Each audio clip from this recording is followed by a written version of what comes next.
Hey everyone, so today I'm talking about the Movo VXR10 video mic, and this is a portable shotgun microphone that is created to really be mounted on camera for video shooters, content creators, and it comes with everything you need to start recording videos straight into your camera. You don't need any batteries or anything. Also, the price is under $40, so I'm going to test out the quality, compare it to some of the most popular options out there, and I want to see, is this the best option at this price, and is it going to be maybe the right microphone for you?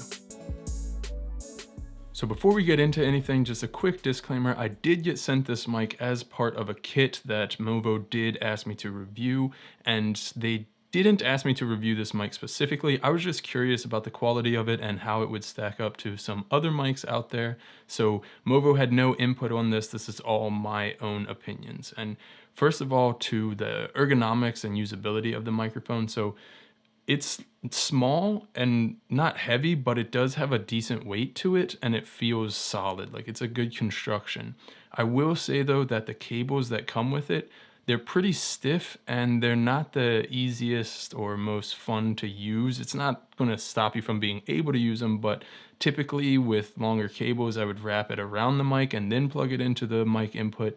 That's a little bit hard to do because of the stiffness of these cables. But a cool thing is that it does come with two cables, one if you're plugging it into a camera, and then one if you're going to plug it into a smartphone or something that needs a TRRS cable. The mic also comes with two options for screens to put over the mic, and the first one is just kind of a pop filter style screen, and this one is pretty sleek. I like it a lot actually. It's not obtrusive, but it's not going to be for canceling wind noise really if you're outdoors or something. The other option is what's called a dead cat, and that's the furry windscreen that you can put over the mic, and that will cut out wind noise. That's what it's made for. But the one that comes with this, it doesn't fit well at all. Like, it's really loose and would come off pretty easily, especially if you're moving around, if you're in a run and gun type of situation or vlogging or something like that, which is absolutely what this mic is made for anyway. I think it would fall off pretty easily, and I certainly wouldn't trust it to use it. Although I will say you can probably fix that with maybe a bongo tie or rubber bands wrapped around the end of the windscreen to keep it from falling off of the mic, but the windscreen in and of itself I was not impressed with, unfortunately. Now, when we talk about the size of this mic, this is again a small portable mic, and when we compare it to something like the Rode Video Micro, which has for a long time been probably the most popular, certainly the most well-known option for this style of on-camera microphone at this budget, it is a little bit bigger, and it doesn't seem like that would really make a big difference because it's not a huge difference in size between the two. But with the Movo mic, I have had situations where I've been putting it in my camera bag and it was just a little too big to fit in easily. At the same time, with the Video Micro, I could slip that into the same spot really easily. And obviously whether or not you run into issues with that is going to vary by usage, what kind of camera bag you use and how you pack it. But for me, on a kind of day-to-day basis, it did make a difference in which mic that I might grab when I have the options. But again, I have several mic options. If this is your only mic, then it's probably not going to make a big difference because you're just going to make space for that mic in your bag. And kind of along those same lines, the mount that comes with this mic is pretty stiff. Like, it tends to be difficult to take this mic on and off of the mount, and that's typically not a huge deal, especially because most of the time you're going to actually have it mounted when you're using it. The only thing is, again, with packing it into a camera bag, sometimes it was just big enough that I really did need to take the mount off to be able to get it into the spot that I had open for a mic in my camera bag. And again, because it's pretty tight and difficult to get on and off, that became a little bit of a pain. And going back to something like the Rode Video Micro, the mount is much easier to get on and off on that microphone setup. Another thing about the mount is that on the bottom, rather than having the typical 3/8 inch mount for putting it on light stands or something like that, it actually has a 1/4 inch thread mount. Depending on how you shoot and what kind of equipment you're using and how far along you are probably in getting equipment and how much equipment you have, this could be a good thing or a bad thing. And I think typically for most of the people that are probably going to be looking at this mic, you're probably new into buying camera gear and that type of thing, and having a 1/4" mount could actually be a good thing for you because it will probably work with more of the tripods and gear that you already have. A 1/4" mount is what you are going to use for a typical tripod that you're putting an actual camera on. Whereas the 3/8" mount is what someone who works with more professional audio gear might expect to have on this. And so I think if you are someone who already has an audio setup and want to maybe bring this in as just a small or a cheap option to have an on camera or some extra mic, that might be a little bit frustrating that it has the 1/4" mount rather than the typical 3/8. And then the last thing is the signal strength coming from this mic, and it's actually higher than I would have expected. It's a noticeably stronger signal coming from this mic than from the Rode Video Micro. Now, it's definitely not as strong as a signal that you could get from a powered microphone like the Rode Video Mic Pro Plus, which is what I typically use here, what I'm using right now. But for a mic that isn't powered at all, it does have a strong signal strength, and that is helpful because when you have a stronger signal, then you can turn down the preamp on your camera, and preamps on cameras tend to not be so great, so that can actually help you get a little bit better audio quality. So obviously the reason for getting a mic at all would be to have better audio quality. So now I want to test and see what the audio quality coming from this mic is.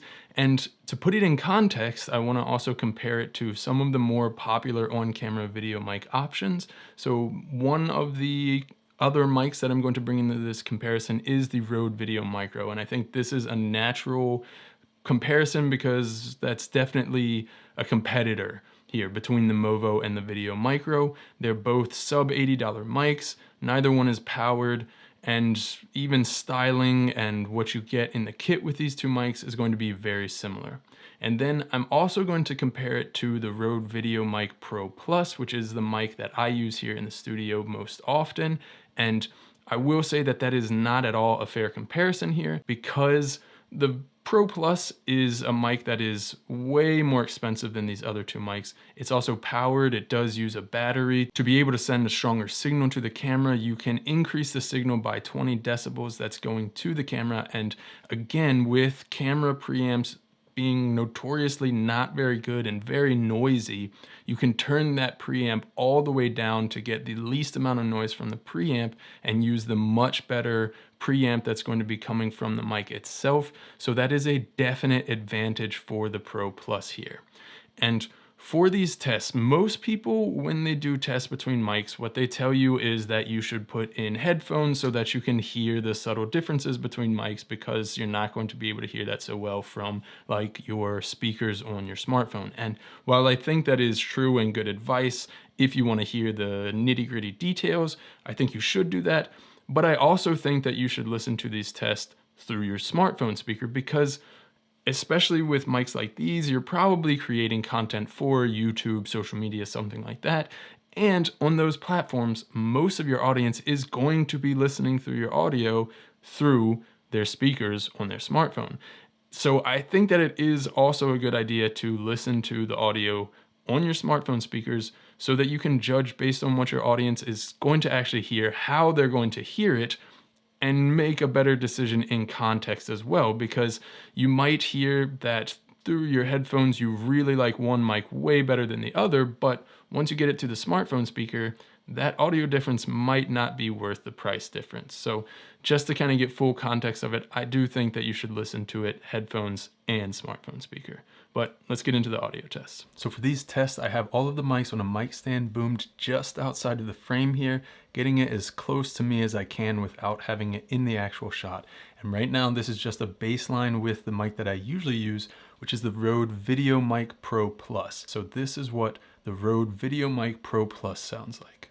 So now you're hearing the audio through the Rode Video Micro, and because this mic is smaller, I can get it a little closer into the shot, but again, I had to turn the gain on my camera way up. I'm at about halfway on the gain here on my camera in order to get about the same signal level that I was getting from the Rode VideoMic Pro Plus. So now you're hearing the audio directly through the Movo mic, boomed in just like the other ones were. And again, with this mic, I did have to boost the gain in my camera because it's not powered and the signal is not going to be strong enough on its own. And that is going to affect the noise floor. And that's going to be different from camera to camera as well, depending on what the preamps in your camera are. You could have a better or worse result than this. Obviously, any mic is going to be better than using the in-camera mics, but the preamps between cameras can vary greatly. Alright, so I just wanted to do a quick kind of on-camera mic test. This is on a 24mm lens, about vlogging distance, so even if you're not a vlogger though, this will kind of give you a feel for the sound quality if you have it mounted on the camera in kind of a run and gun situation, you're following your subject, whatever it may be. So this is the Movo mic, and like I said, it's right on top of my camera, and this is the sound quality that you can expect to get with this mic. So now this is the Rode Video Micro, same distance, same mounted right on top of the camera and everything, and with both of these microphones, so that's this Rode Video Micro and the Movo, I have the furry windscreens, the dead cats on them, and it's not super windy, so that might not make a huge difference, but it is kind of noisy back behind the microphones right here, and so this will potentially help you get a feel for how good each of these microphones are at cutting out background noise. Okay, so now same setup again on top of the camera, but now we are with the Rode VideoMic Pro Plus, and with all of the mics, I had to adjust the levels a little bit, or with the other two a little bit, I guess. And the Movo, the signal is a little bit hotter, so I could turn that down as far as the preamps in the camera. I had to turn the preamps up a little bit with the Rode Video Micro. And obviously, with this Pro Plus being powered, I can turn that down much more than the other two. So hopefully that will help with the background noise and just environmental noise in general. But this is what the Rode Video Mic Pro Plus would sound like. Although that was probably the loudest car noise that just went by. Alright, so after those tests, I think this Movo mic has surprisingly good sound quality. And when we talk about the comparison, so the Rode Video Micro, which is actually pretty close to almost being twice the price of the Movo mic, I think the Movo mic is much better. The Micro has kind of a tinny sound. It doesn't have a lot of low end. And the Movo does a much better job at having a much fuller, richer sound than what the Micro has.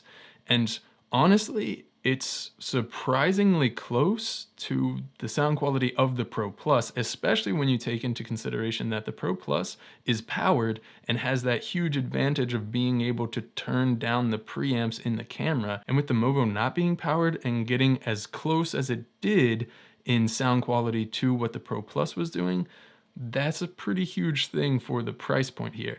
And definitely with the Pro Plus, you're getting a lot more low end than with these other smaller non-powered mics. And depending on what you're doing and what you're recording, and also how much tweaking and playing with the audio you're doing in post, or wanting to do in post, that could be either a good thing or a bad thing for you.